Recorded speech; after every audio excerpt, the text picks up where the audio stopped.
ಗುರುಗಳೇ, ಇವಾಗ ಗುರುಬಲ ಅಂತ ಅಂದ್ಬಿಟ್ಟು ಹೇಳ್ತಾರೆ, ಅದು ಯಾವಾಗ ಬರುತ್ತೆ ಅಥವಾ ಯಾವಾಗ್ಲೂ ಪ್ರಾಬ್ಲಮ್ಗಳಿರೋರು ಮಾತ್ರ ಗುರುಬಲ ಇಲ್ಲ ಅಂತ ಕೆಲವೊಬ್ರು ಅನ್ಕೊಂತಾರೆ.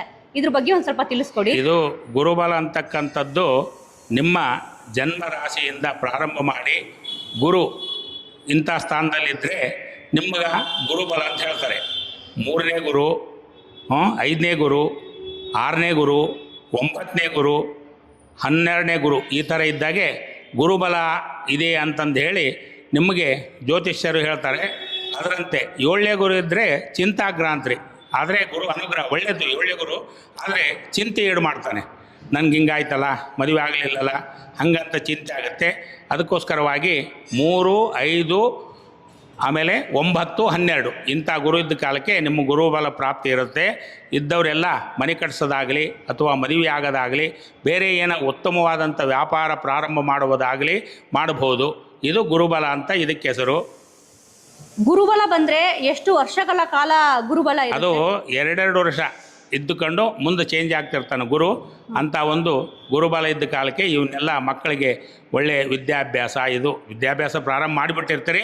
ಆದರೂ ಉನ್ನತ ದೊಡ್ಡ ವಿದ್ಯಾಕ್ಕೋಸ್ಕರವಾಗಿ ಈ ಗುರುಗಳು ಬಲ ಇಲ್ಲಂತಂದರೆ ಗುರುಗಳು ಸನ್ನಿಧಾನಕ್ಕೆ ಹೋಗಿ ಅಲ್ಲೇ ಕಡಲೆ ಕಾಳು ಅದನ್ನು ದಾನ ಮಾಡಿ ಗುರು ಅನುಗ್ರಹಕ್ಕೋಸ್ಕರವಾಗಿ ಅವನು ದಾನ ಮಾಡಿದರೆ ಅದು ಗುರು ದೃಷ್ಟಿ ಒಳ್ಳೆಯ ದೃಷ್ಟಿ ಬಿಟ್ಟು ಅನುಗ್ರಹ ಮಾಡೇ ಮಾಡ್ತಾರೆ. ಎಲ್ಲ ರಾಶಿಗಳಿಗೂ ಒಂದೇ ಸತಿ ಗುರುಬಲ ಬರುತ್ತಾ? ಇಲ್ಲ, ಎಲ್ಲ ರಾಶಿಗಳಿಗೂ ಒಂದೇ ಸರಿ ಬರೋದಿಲ್ಲ. 12 ರಾಶಿ ಏನಿದೆ ಆ 12 ರಾಶಿಯಲ್ಲಿ ಹುಟ್ಟಿದವರಿಗೆ ಗುರು ಚೇಂಜ್ ಆದಾಗೆ ಗುರುಬಲ ಅಂತ ಬರುತ್ತೆ. ಆ ಕಾಲದಲ್ಲಿ ಗುರು ಅನುಗ್ರಹ ಇದ್ದೇ ಇರುತ್ತೆ.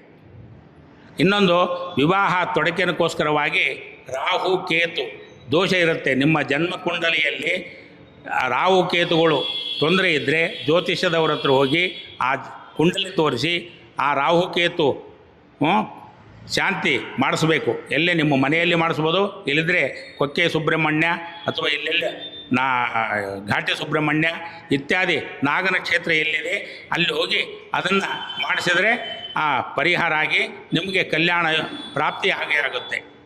ರಾಹುಕೇತು ದೋಷದಿಂದ ಲಗ್ನ ವಿಳಂಬವಾಗುತ್ತಾ ಇರುತ್ತೆ. ಅದಕ್ಕೋಸ್ಕರವಾಗಿ ಅದನ್ನು ಪರಿಹಾರ ಮಾಡ್ಕೊಳ್ಳೇಬೇಕು. ಅಂದರೆ ಇವಾಗ ರಾಹು ಕೇತುದು ಪ್ರಾಬ್ಲಮ್ ಇದ್ದರೆ ಮಾತ್ರ ಮದುವೆ ಲೇಟ್ ಆಗ್ತಿರುತ್ತೆ. ಆ ಥರ ಒಂದು. ಆಮೇಲೆ ನಿಮಗೆ ಬೇರೆ ಥರದಿಂದ ತೊಂದರೆ ಇದ್ದರೆ ಮದುವೆ ಆಗೋದು ವಿಳಂಬ ಆಗಿರುತ್ತೆ. ನಿಮ್ಮ ಪ್ರಾಚೀನರು ತಾಯಿ ತಂದೆ ಒಂದು ರಾಹುಕೇತು ದೋಷದಿಂದನೂ ನಿಮಗಾಗಲ್ಲ. ಅದನ್ನು ತೋರಿಸಿ ಅದಕ್ಕೆ ಪರಿಹಾರ ಮಾಡ್ಕೊಂಡು ಮಾಡಿಸಿದರೆ ಹಾಗೆ ಆಗುತ್ತೆ.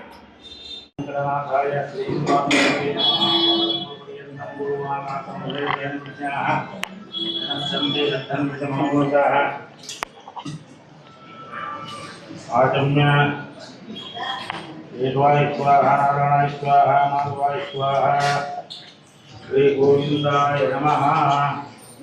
कृष्णवे नमः, गुरुवाय नमः, सुखवाय नमः, वामनाय नमः, श्रीधराय नमः, दिव्याय नमः, पद्मनाभाय नमः, दामोदराय नमः, संकटाय नमः, वासुदेवाय नमः, प्रद्युम्नाय नमः, रुद्राय नमः, पुरुषोत्तमाय नमः, दौड्याय नरसिंहाय नमः, अच्युताय नमः, जनार्दनाय नमः, उपेन्द्राय नमः, हरे नमः, श्री कृष्णाय नमः। प्रणमश्च परब्रह्म श्री परमात्मा देवता देवी गायत्री छन्दः प्राणायामे योगः। ओम भूः ओम भुवः ओम स्वाहा ओम महा ओम जनाः ओम तपः ओम सत्यम् ओम सत्सवितुर्वरेण्यं भर्गो देवस्य धीमहि धियो न प्रचोदयात्।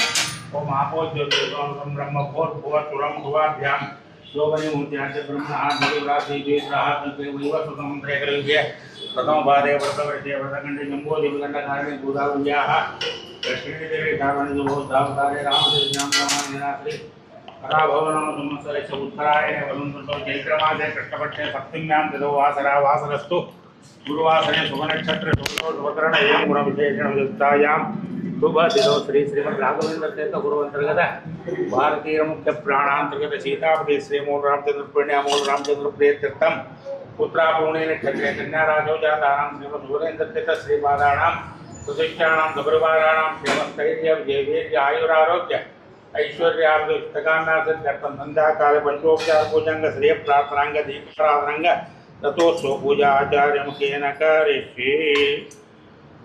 हिरण्यवर्णां हरणीं सुवर्णरजतस्रजां चन्द्रां महीं लक्ष्मीं जातवेदो मावः तां मावः जातवेदो लक्ष्मीर्मनपगामिनीं यस्यां हिरण्यं विद्येयं गामस्वं पुरुषाणहम् स्वपूर्वामृतमध्यामस्तिनाथव्रजोदयं प्रियं देवीं